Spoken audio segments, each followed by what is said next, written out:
สบายดีพี่น้องเอ้ยอากาศเย็นๆมื้อนี้เขาสิไปตลาดสิไปซื้อเอาป่าพี่น้อง-21 องศาเด้อนี่แดดทัดกล้าขนาดนี้นกตัวนี้มันไปจนบ่ได้นะอยู่เลยที่นี่โอ้ผู้น่ะยังวิ่งขึ้นมาอยู่มันอุ่นเด้เนาะวันนี้นะเดือน3เด้อพี่น้องเอ้ยวันที่12เขาสิย่างไปตลาดพี่น้องเลยตลาดขายป่าพี่น้องสิไปซื้อเอาป่าแบบมันคือป่าบู้บ้านเขาพี่น้องในหน้าหนาวสิเพิ่นสิเอามาขายพี่น้องเลยเมื่อวานนี้มีหมู่ไปละเขาว่าเห็นเพิ่นขายอยู่มื้อนี้สิไปพี่น้องสิได้บ่ได้คันบ่ได้ก็สิไปซื้อเอาใกล้พี่น้องเอ้ยใกล้อันราคาถึกๆมื้อนี้หนาวขนาดพี่น้องเอ้ย-20ปลายลบเท่าไหร่ก็20เท่าไหร่-21 องศาเอาโทรศัพท์มาเบิ่งดูแม่น-21แท้วะสิไปทางลัดเลยได้นี่น้องย่างทางลัดเลยลัดสะไปเลยสายผมเบิ่งดูเจ้าองศาแท้คือว่าเย็นแท้จนได้ใส่หมวก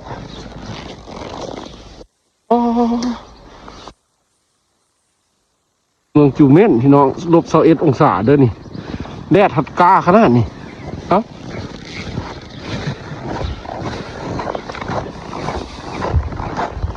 ตึกอาคารบ้านเห็นพี่น้องแถวนี้จะเป็นตึกหลายได้แถวนี้พอเป็นชุมชนแบบอพาร์ตเมนต์พี่น้องเลยคันบ้านเขานะเป็นตึกเศร้าเข้าซื้อแท้ๆเลยอันนี้โบแมนแบบหมู่บ้านนะพี่น้องอันนี้แบบตึกเศร้าเข้าซื้อป้านกขึ้นหลายแท้ทางหน้านี่เพิ่งเรื่องเขาสิไปซื้อออกมันปลาบูนะพี่น้องมันคือปลาบูแหละแต่โบโหว่าเพิ่นเอิ้นปลาอย่างแต่หากบัวเห็นไปเบิ้งเห็นตึกเบ็ดกับบัวเห็นเห็นได้แต่แซ่บขนาดพี่น้องมันเนื้อหวานขนาดผู้ใดเคยจิบในชีวิตตั้งแดดนะจะยอกนกกันเด้อ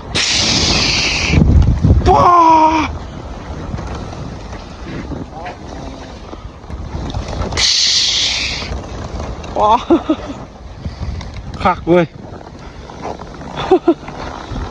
แตกอึ้นเลยไปพี่น้องเลยสิไปทางลัดย่างทางลัดเด้นแถวนี้จะเป็นแบบอพาร์ตเมนต์เฮือนศาลเฮือนเศร้าพี่น้องแถวนี้นะ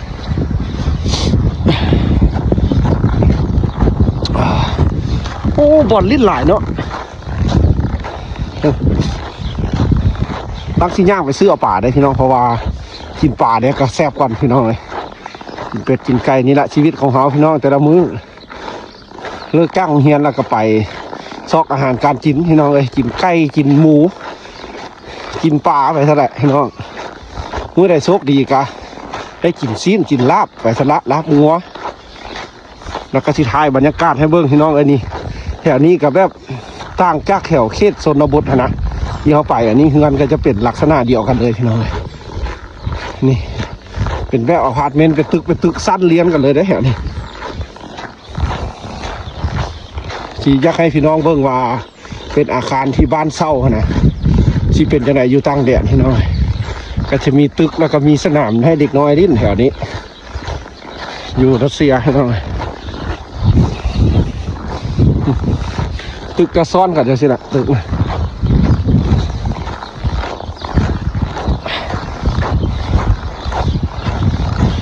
อาคารบ้าน2ถนนเส้นทางพี่น้องเลยโอ้เย็นมือพี่น้องเลยหนาวแห้งหลายมื้อนี้นะบ้านเพื่อนพี่น้องรัสเซียนะหนาวปานนี้เพิ่นก็ยังไปเลาะไปหาเลยพี่น้องเลยเลาะซื้อเครื่องซื้อของใช้ชีวิตปกติอยู่รัสเซียนะว่าอันนั้นห้านี่อย่างตุ้มยุ่มเลยนั่นขายบักไม้เลย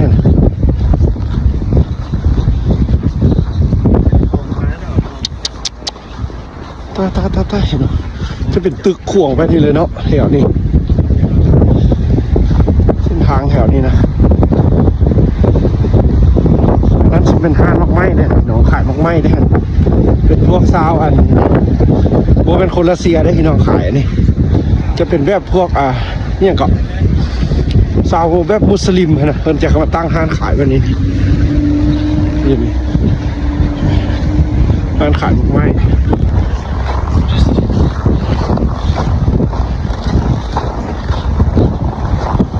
เด็ดเด่นด้านหน้าย่างพี่น้องเลยแล้วก็ถ่ายคลิปให้เบิ่งเลยรัสเซียบรรยากาศแบบนี้มือจนขาวพี่น้องเลย-21 องศาเด้อพี่น้องเลยมื้อนี้เด้อที่บ้านเขาก็หนาวพี่น้องเลยเดือน3แล้วนี่เดือน3อยู่รัสเซียเด้อนี่เด้อพี่น้องเลยวันที่12เด้อว่าหนาวจัดแห้งแท้บ่อนอื่นคือว่าใบไม้ใบหญ้าโป่งหมดละ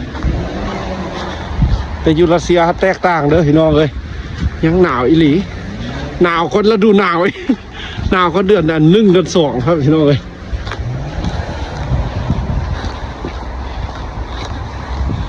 ชีวิตรัสเซียนี่ก็เป็นอีกเส้นทางหนึ่งได้นี่พี่น้องที่ออกไปหาเส้นทางรถไฟครับพี่น้องออกไปหาสถานีรถไฟบ้านที่เพิ่นส่งสินค้าสินอย่างไปทางนี้ได้พี่น้อง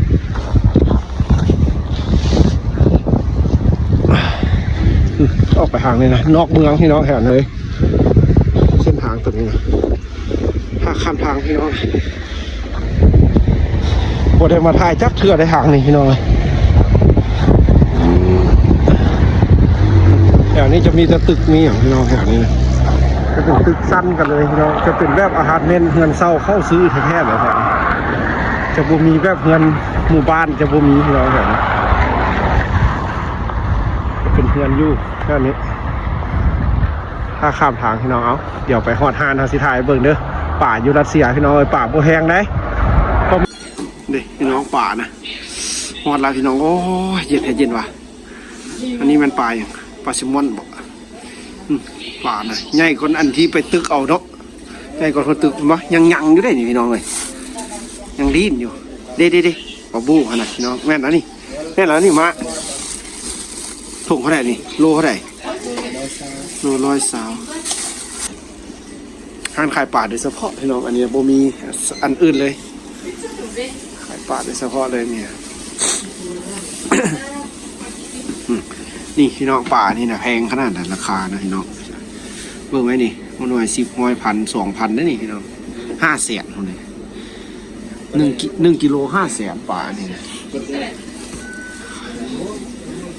เอาพี่น้องเลยปลาบูเด้อป่าแซ่บพี่น้องโลบ่แห้งนี่ชิเดี๋ยว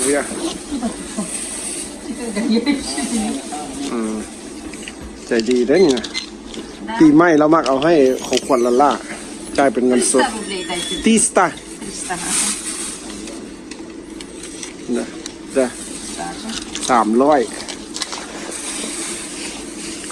ประมาณ70,000เนาะ70,000 บ้านเขาปลาซิวะเดี๋ยวพี่น้องอันนี้นะมันป่าห้างขายป่าโดยเฉพาะเลยจำนวนใช่ไข่ปลาแซลมอนตัวนี้ป้ากลับหนึ่งได้ประกาศสิпоставить YouTube ได้นี่เพิ่นถามว่าใช่ไปใส่ใช่ลง YouTube พี่น้อง 2,000 Laos Весной Laos Привет Когда домой это июня Да И он пока Только приехал. Он еще сидит ходит. น่าจะจ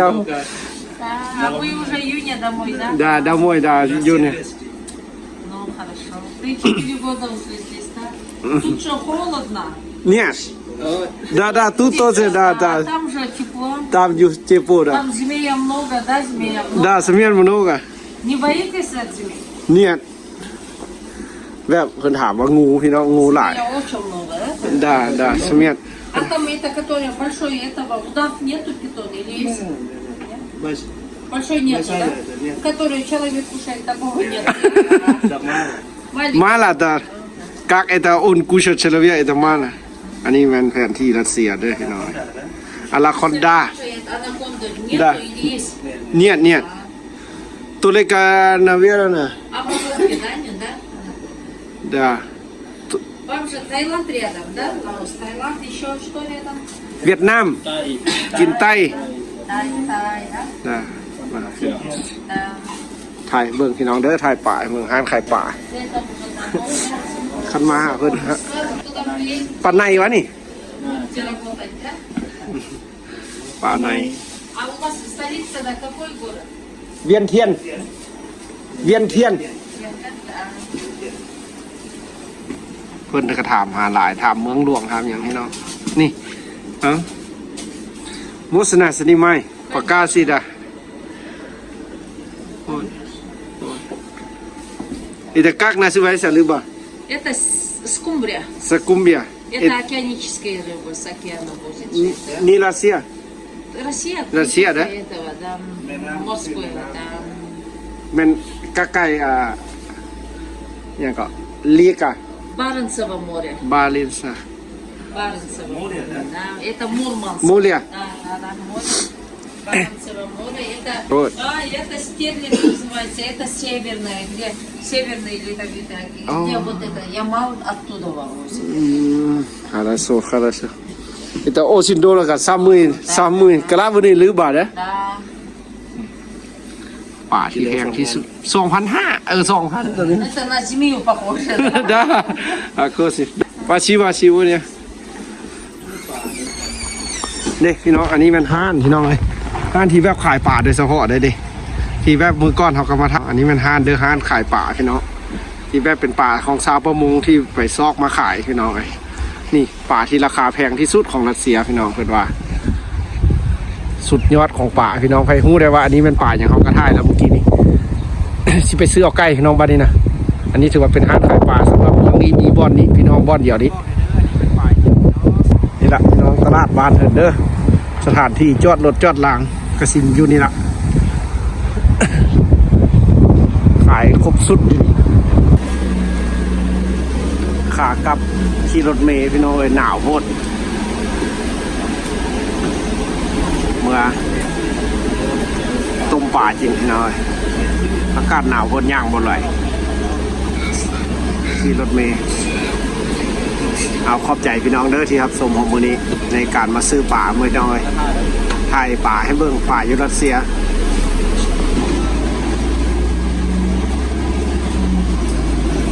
อากาศเย็นแห้งอีหลีเด้อพี่น้องสิฮอตบอดลงละขอบใจพี่น้องเด้อที่รับชมเฮาพี่น้อยหลังจากคลิปชีวิตอยู่รัสเซียพี่น้อยดินแดนหนาวเดี๋ยวสิพาไทยให้เบิ่งมีอย่างก็ได้แต่มื้อนี้ บ่ร้อนพี่น้อยร้อนแล้วที่นี่พอดีอยู่งานเป๊ะเลยเนาะรถเมล์สายนี่ปกติแต่ละเทื่อกันย่างไปซื้อแล้วก็ย่างมาพี่น้องแต่มื้อนี้ขี่รถมาเลยซะมันเย็นโพดไก่เติบเด้2 หลักพุ่นละบ่พี่น้องฮอดเงินละขอบใจหลายๆที่ติดตามรับชมชีวิตของพวกเราพี่น้องอยู่รัสเซียแดดหนาวเอาไว้เจอกันใหม่คลิปหน้าพี่น้องบ๊ายบายชีวิตในรัสเซียเด้อ